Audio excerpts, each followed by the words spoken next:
Pessimism, negativity, these things tend to get a very bad rap, especially coming from people who represent the cult of positivity, the cult of you always have to be optimistic and have a positive mindset, etc., etc. And the cult of positivity is largely a mainstream perspective on things because that's what the mainstream spins.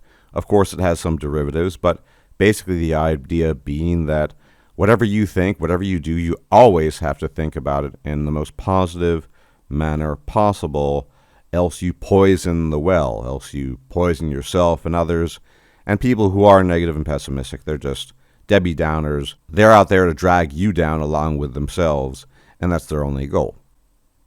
Now, nothing I think could be further from the truth in reality. And let me caveat this. Yes, there are people who are Debbie Downers for the sake of being Debbie Downers. In fact, I had an aunt that was just like this. She loved to drag down people along with herself. But I don't think that's the usual case. I don't think that's the usual instance of people who are pessimistic or quote-unquote negative. And I think a great example of something that I personally align with, but also I think even more so than myself oftentimes, is Sir Petey the Punani Slayer, a.k.a. that guy Pete you always invite to gatherings, is something that I've come to call pessimistic optimism. Sounds like an oxymoron. After all, if you're pessimistic, you can't really be optimistic. And I suppose that's true, but I couldn't really think of any other way to describe the quote-unquote philosophy behind it or this manner of thinking. And again, I think Pete really embodies this. If you've ever watched Pete, you know his favorite phrase, absolute favorite phrase, is, "It is what it is," meaning there's nothing you can do about it, you're stuck with it, you have to deal with it, etc., etc. Now that is in itself pretty pessimistic. People who are really optimistic rarely say it is what it is. So I think Pete more or less embodies this philosophy, if you wish to call it a philosophy at all. But the idea behind it, this notion of pessimistic optimism, is to take inventory of what is available to you, actually available to you, that's very important, actually available to you, and to make the best of it. On the face of it seems really simple, but there's actually a whole lot of detail that goes into this. And some people might argue, yeah, but that's what the positivity cultists say too. You have to make the best of what you have. Sort of, but the positivity cultists are also urging you to constantly shoot for the stars. In fact, they're trying to convince you that shooting for the stars is the most realistic proposition and the most realistic thing you can do in your life. And then when you don't manage to reach the stars, you're supposed to somehow be content with being an earthling, right? Shoot for the stars, conquer the galaxy. It turns out you're stuck on Earth.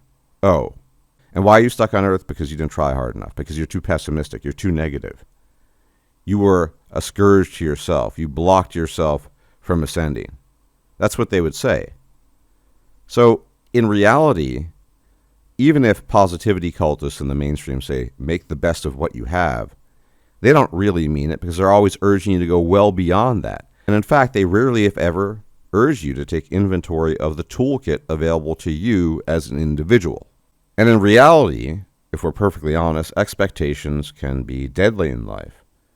They can be deadly in as much as you might set yourself up for true disappointment. If you're shooting for the stars and whatever you do, you cannot reach the stars, what is the benefit of that? So in the context of pessimistic optimism, we talk about the tools available to you. What are your abilities? What is your starting point? And this starting point comprises a lot of different things. How do you look? How tall are you? So your appearance, the superficial, the physical. And then the abilities that you have internally. Are you really smart? Are you not? Are you artistic? Are you not? Are you inclined to building things? Do you have an eye for detail? Are you skilled at mathematics? Do you have a unique ability to focus? Do you suck at focusing? Do you get distracted easily? All of these things are part of this toolkit. And inevitably, it's going to be a mixed bag. Some of it's going to be good, some of it's going to be bad. But the idea here, the optimistic idea here, is that you take advantage of these tools that you do have, and you do your best to either circumvent or suppress or just somehow hinder the limitations that you have such that they don't get in the way of the progress that you're trying to make or the goals that you're trying to achieve. So the optimistic part, again, is this idea that yes, you can do things. You probably should strive to do things. But it's within the confines of a realistic perception of reality, and above all, your own personal reality, i.e. don't blow smoke up people's buttocks. And a lot of this comes down to even your daily routine or your daily set of activities. And I can use myself as an example. As you know, I do not sleep enough. It's chronic. It's deadly. So if I have a number of tasks to do, say, for the week, it's really going to depend on my energy reserves in the tank. Highly depend on how well or how poorly I've slept the previous few nights. And so I have to set priorities of the things I need to get done, because it's very likely that after I get those things done, my tank is going to be empty. There's not going to be a lot of energy to do stuff.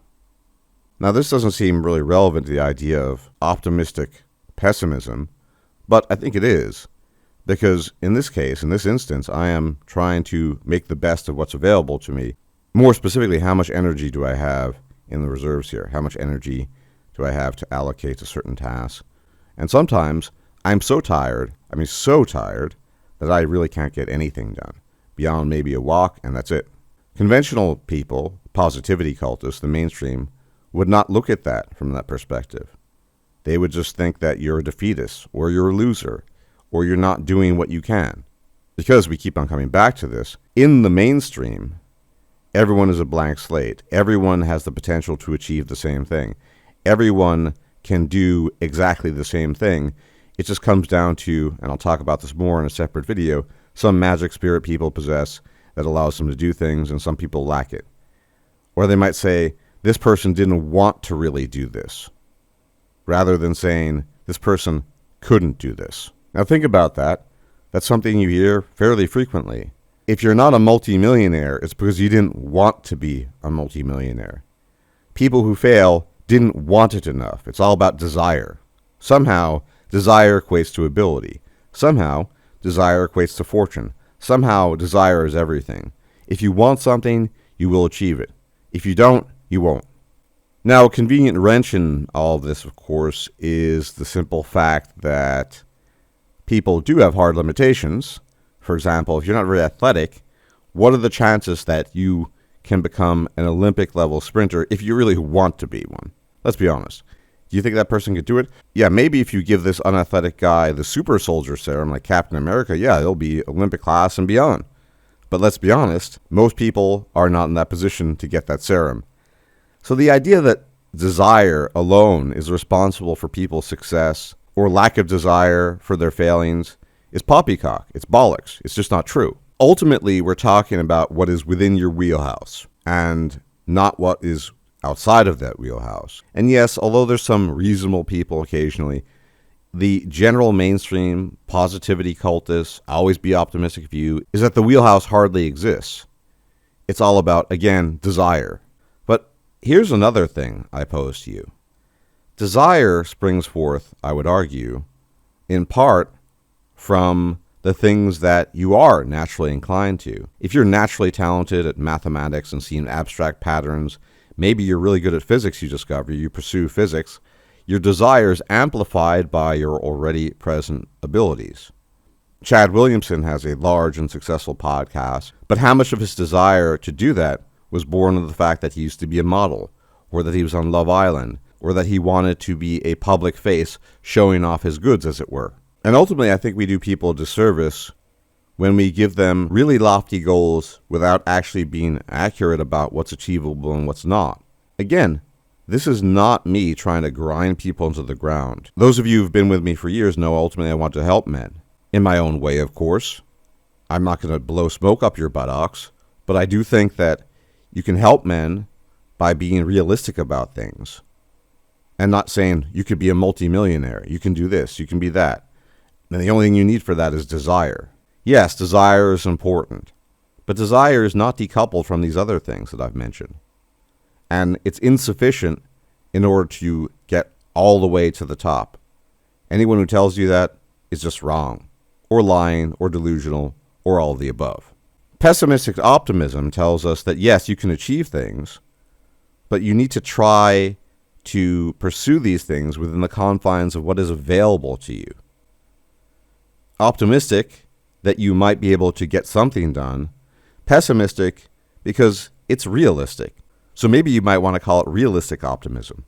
But I say pessimistic a bit tongue-in-cheek because it really gets at the critics of this sort of philosophy. And we all know that the positivity cultists out there are wont to call realism pessimism, simply because it doesn't give them that, oh my God, I feel so good feeling. So we'll stick with pessimistic optimism. Yes, you can do things.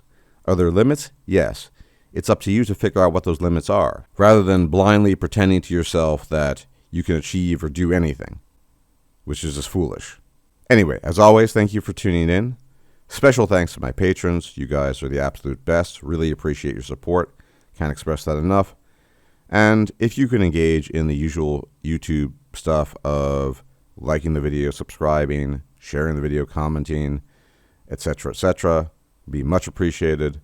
And I will check you out next time if I'm still alive. Until then, may the gods watch over you. Bye-bye. If you liked this video, please like, share, and subscribe. And if you enjoy my content, please consider making a donation or becoming a patron. Thanks for watching.